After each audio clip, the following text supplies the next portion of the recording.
Amados, a palavra que Deus colocou no meu coração para dividir com vocês nesta ocasião oportuna, eu intitulei de É Preciso Perdoar.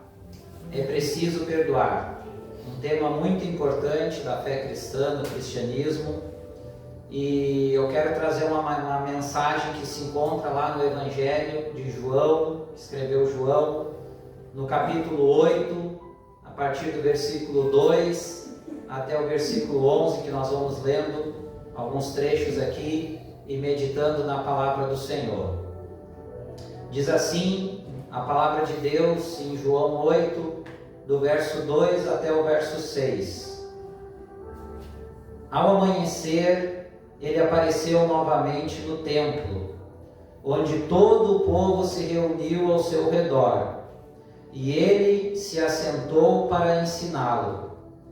Os mestres da lei e os fariseus trouxeram-lhe uma mulher surpreendida em adultério.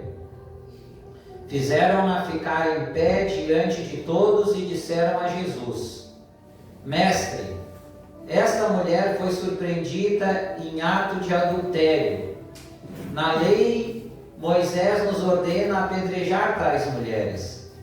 E o Senhor, o que diz? Eles estavam usando essa pergunta como artimanha, como armadilha, a fim de terem uma base para acusá-lo. Mas Jesus inclinou-se e começou a escrever no chão com o dedo. Até aqui deixe sua Bíblia aberta aí, que nós vamos continuar mais para frente fazendo a leitura do texto. Amados, aqui é uma das histórias bem conhecidas da Bíblia, que geralmente é intitulada como uma mulher adúltera.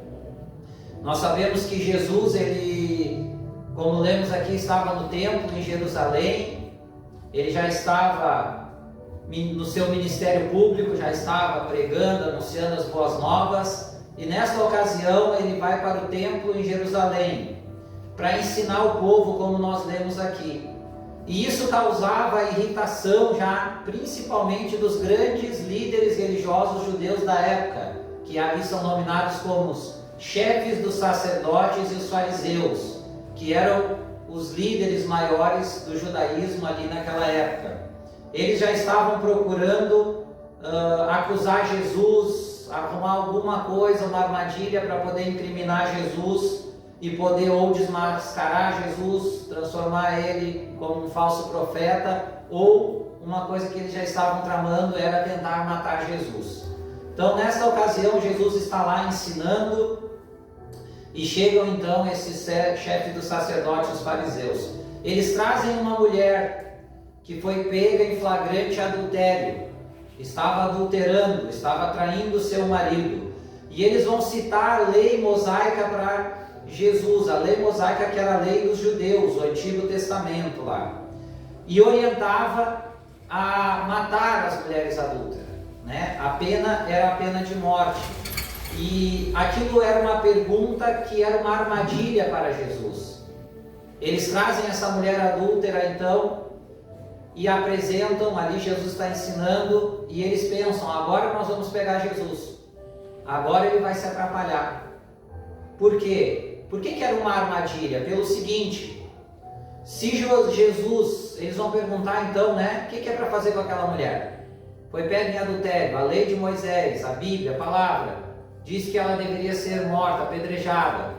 E eles perguntam para Jesus pelo seguinte, amados: porque se Jesus absolvesse ela, dissesse não, ela é inocente, eles diriam que Jesus está indo contra a lei mosaica, que estava indo contra a lei de Deus, que orientava a pena capital nesses casos.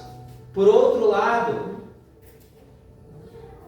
se Jesus condenasse aquela mulher, se Jesus dissesse que sim, ela era culpada conforme a lei e deveria ser morta, Jesus estaria caindo num outro problema, na lei romana, porque naquele período em que estava se ocorrendo os tempos de Jesus, o Império Romano é que dominava toda aquela região, de Jerusalém, da Judéia, todo o Oriente Médio ali.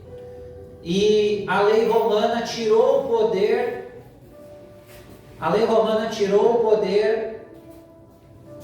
dos judeus de executar a pena de morte. Então Jesus estaria indo contra a lei romana.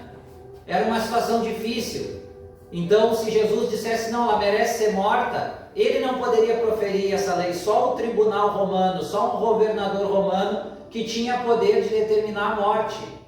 Nós podemos ver isso, que é tão verdade que eu estou falando, que não é simplesmente um fato histórico, na própria crucificação de Jesus. Por que os judeus não pegaram e crucificaram Jesus? Eles prenderam Jesus, torturaram Jesus e levaram a Pilatos, que era governador romano. E quem proferiu a sentença de morte era Pilatos, porque naquela época só os romanos poderiam proferir sentença de morte, que foi o caso de Jesus. Então Jesus estaria infringindo uma lei romana. Então eles colocam Jesus à prova, esperando qualquer resposta que Jesus desse, eles iriam dizer ou ele era contra a lei de Moisés, ou ele era contra a lei romana. Logo ele estaria infringindo a lei, logo ele era um falso profeta. Então eles pensaram que era agora que eles pegavam Jesus. O que eles não imaginavam era a atitude de Jesus. Eles fazem então uma armadilha para Jesus, querendo pegar Jesus em qualquer uma das duas hipóteses. Jesus então estaria caindo em problemas. Vamos continuar lendo o texto aqui, versículo 7, versículo 8, para entendermos como Jesus lidou com essa situação. Diz assim a palavra do Senhor: visto que continuavam a interrogá-lo, ele se levantou e lhes disse: se algum de vocês estiver sem pecado, seja o primeiro a atirar a pedra nela. Inclinou-se novamente e continuou escrevendo no chão. Do que eles não esperavam era uma atitude dessas. Eles esperavam, expondo aquela mulher publicamente, envergonhando aquela mulher, usando aquela mulher como uma isca para pegar Jesus. Eles não esperavam essa atitude de Jesus. Jesus, primeiro ponto aqui, ele não defende o pecado da mulher. Nós precisamos deixar isso claro. Em nenhum momento Jesus defende o adultério. Em nenhum momento Jesus passa a mão por cima dela por ela ter adulterado. Jesus, ele chama os acusadores para se autoanalisarem. Fazer um exercício que nós chamamos de introspecção, que é fazer uma autoanálise. Jesus não vai dizer que nem condena e nem absolve. Jesus vai olhar para eles vão incomodar Jesus. Jesus estava sentado escrevendo no chão com o dedo, vai levantar e vai dizer para eles: quem está sem pecado, atira a primeira pedra nela. Aleluia. Isso eles não imaginavam. E aqueles homens são tomados por uma vergonha, e eles começam a se autoanalisar para ver se eles realmente são dignos, são melhores do que aquela mulher que foi pega em adultério. E o resultado qual foi, amados? Todos saíram envergonhados de suas atitudes, sem ter o que falar, saíram em silêncio, sem proferir uma única palavra. Nós, amados, também deveríamos pensar muito antes de acusarmos as pessoas. O que nós aprendemos com esse trecho aqui? Jesus faz eles olhar para dentro deles mesmos. Quando eles fazem uma análise sincera de si, eles veem que nenhum deles é digno de pegar uma pedra e jogar naquela mulher. Começa pelos mais velhos, que são os mais sábios, depois os mais novos, abaixar a cabeça, um por um, e sair, sem dar uma palavra. O que nós vemos aqui? É muito fácil nós sermos acusadores. É muito fácil, e nós temos a tendência de ser como esses sacerdotes. Aqui, vamos puxar para nós. Aqui eles são representados nessa ocasião, mas nós também temos a tendência de sermos acusadores. Quando nós nos deparamos com alguma situação, em casa, na família, do governo, seja o que for, na igreja, como é fácil acusar. Como é fácil enxergar o erro do outro. Como é fácil dizer que, mas aquilo está errado, não é assim, deveria ser assim. Como é fácil apontar o dedo e acusar os outros. Assim como esses acusadores fizeram para a mulher adúltera. Mas eu creio, amados, que antes de nós acusarmos, nós temos que fazer o que Jesus fez. E é difícil o que eu estou falando, eu sei que é difícil, mas a palavra do Senhor que nos ensina, de tentar ao menos olhar para dentro de nós, antes de pegar uma pedra na mão e atacar em alguém. De olhar para dentro de nós antes de querer julgar alguém. E aqueles homens saem um por um de cabeça baixa. Agora, amados, Jesus despede então aqueles homens, aqueles acusadores que saem todos envergonhados, um após o outro, pecadores, de outras formas, em outras situações, arrogantes, que se achavam donos da verdade, que se achavam os servos de Deus, os juízes, os sacerdotes daquela época, os fariseus, que era um grupo privilegiado judeu. Todos eles conseguem olhar para dentro de si e ver a sua vergonha, e ver que eles não são melhores do que aquela mulher. E nós temos que praticar esse exercício nas nossas vidas. Mas Jesus, a história não acaba ali, essa é só uma parte da história. Jesus, ele vai então ter um diálogo com aquela mulher. Jesus, ele vai ter um diálogo com aquela mulher. E aquela história toda vai mudar. Aquela história toda vai mudar. Versículos 9 ao versículo 11 diz o seguinte: os que ouviram foram saindo, um de cada vez, começando pelos mais velhos. Jesus ficou só com a mulher em pé diante deles. Então Jesus pôs-se em pé e perguntou-lhe: mulher, onde estão eles? Ninguém a condenou? Responde ela: ninguém, Senhor, disse ela. Declarou Jesus: eu também não a condeno. Agora vá e abandone sua vida de pecado. Amados, então, aqueles homens saem envergonhados diante daquela lição, queriam pegar Jesus e foram pegos por Jesus, queriam armar para Jesus e eles caíram na própria arapuca que eles armaram, caíram na sua própria armadilha. Mas a história não acaba ali, tem aquela mulher. Poderia eles ter ido embora e Jesus ter levantado, olhado para aquela mulher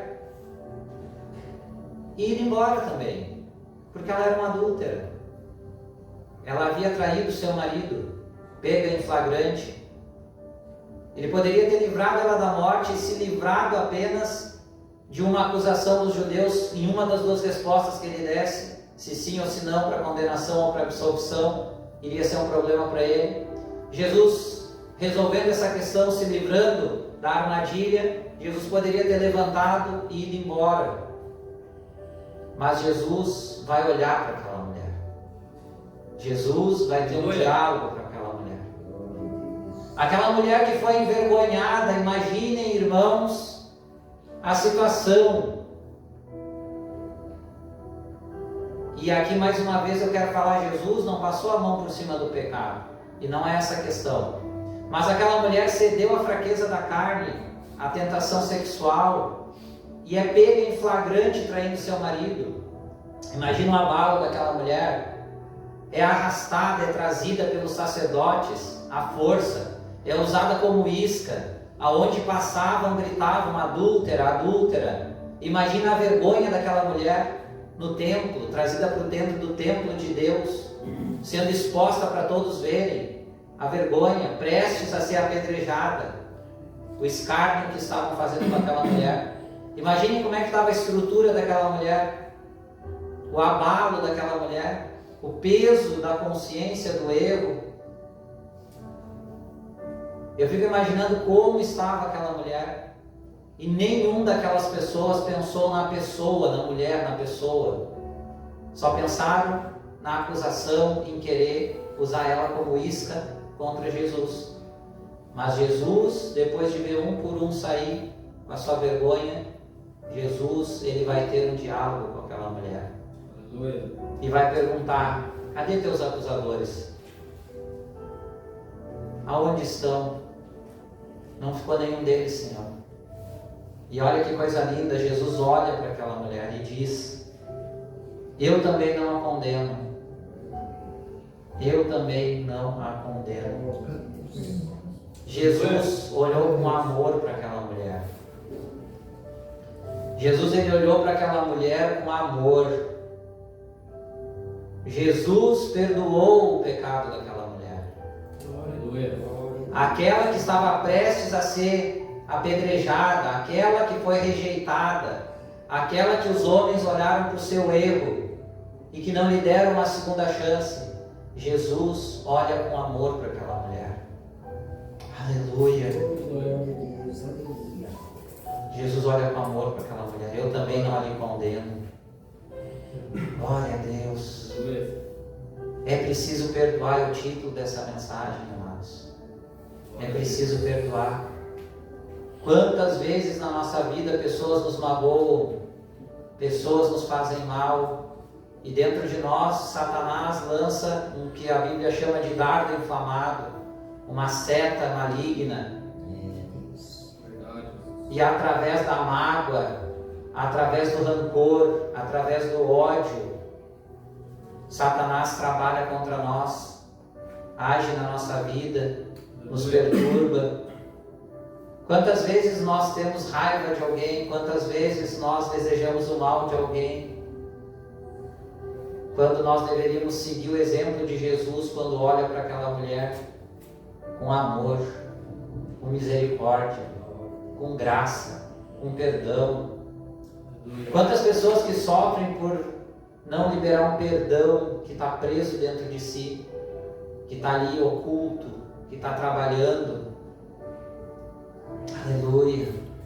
Quantas vezes é uma brecha para o inimigo trabalhar nas nossas vidas. Mas veja bem que não termina apenas Jesus dizendo, Jesus vai dizer: eu também não a condeno, mas não encerra aí. Agora vá e abandone sua vida de pecado. Aleluia. Jesus, ele ama, Jesus, ele salva aquela mulher, Jesus, ele perdoa aquela mulher, derrama da sua graça, da sua misericórdia sobre a vida daquela mulher, mas Jesus diz para ela: vá e abandone a sua vida de pecado. Depois de tudo que acontece, Jesus diz para ela: vai e não peque mais. Vá, aproveite essa oportunidade, essa graça, esse amor com que eu te amei, e não peque mais, e abandone essa vida de pecado. O que Jesus quer de nós, ele quer nos amar, ele quer nos perdoar, como ele fez com essa mulher adúltera.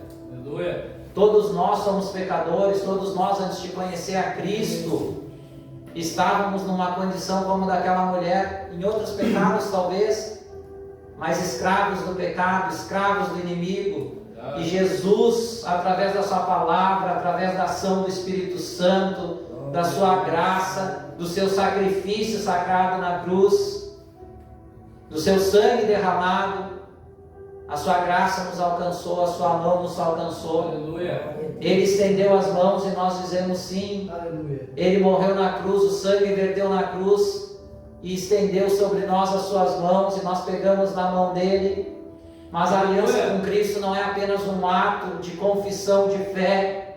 A aliança com Cristo é uma caminhada, é uma estrada, é uma jornada, é uma corrida longa, que requer uma transformação de vida. Jesus salva aquela mulher, livra aquela mulher e manda ela ter uma nova vida. Vai e abandone sua vida de pecado. É isso que Jesus quer de nós, que nós venhamos a nos transformar, abandonar aquela vida de pecado voluntário, aqueles pecados recorrentes nas nossas vidas. Aleluia. É amor, é graça, mas é transformação. Aleluia. Amados, eu quero concluir essa mensagem aqui em 2 pontos. Primeiro,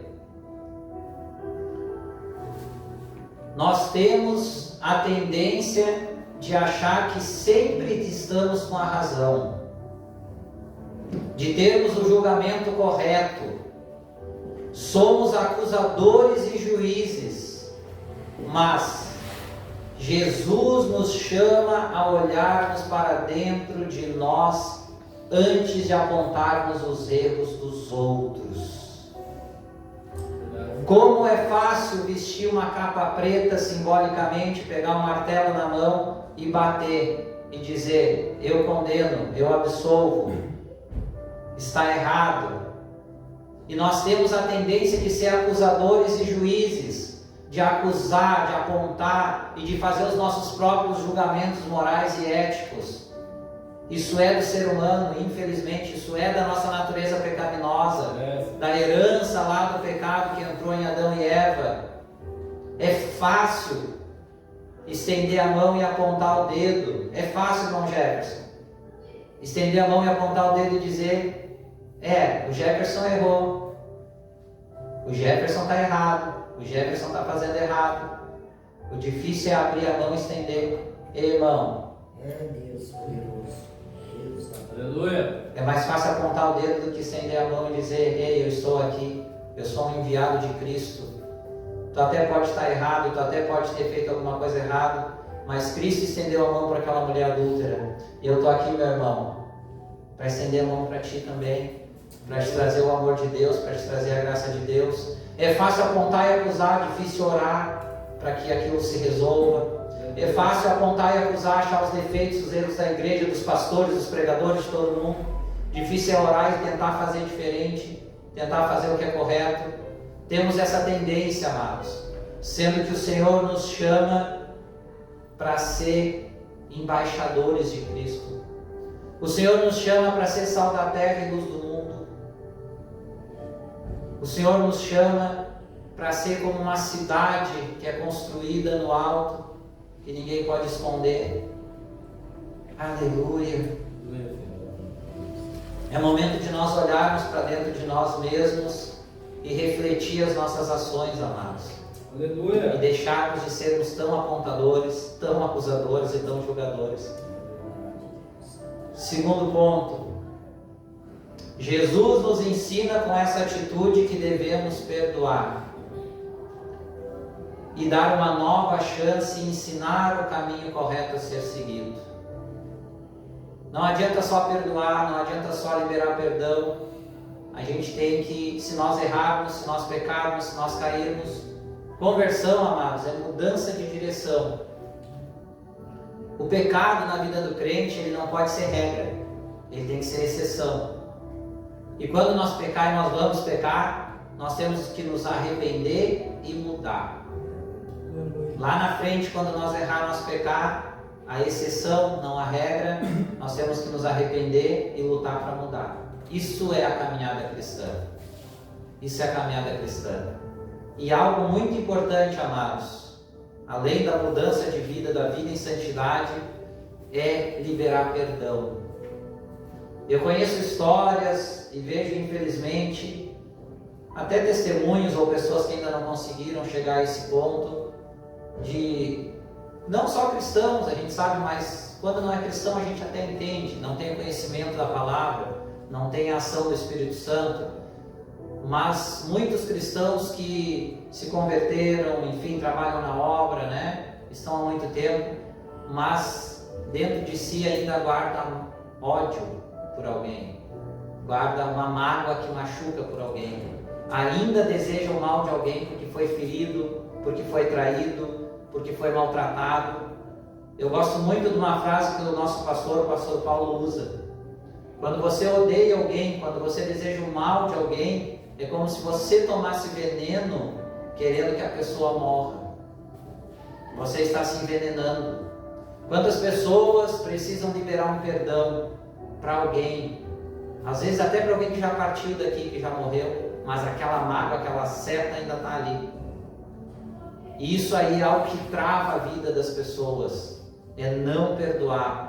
E às vezes não é chegar na frente, às vezes se tiver que chegar na pessoa e pedir perdão para a pessoa, faça. Mas às vezes é um perdão que você tem que liberar no seu coração para Deus. Às vezes é pedir para Deus para não ter mais aquele desejo ruim, para não querer mais o mal daquela pessoa. Porque aquilo ali, amados, isso eu posso dizer para vocês, a mágoa, o rancor, o ódio são ferramentas do diabo contra nós.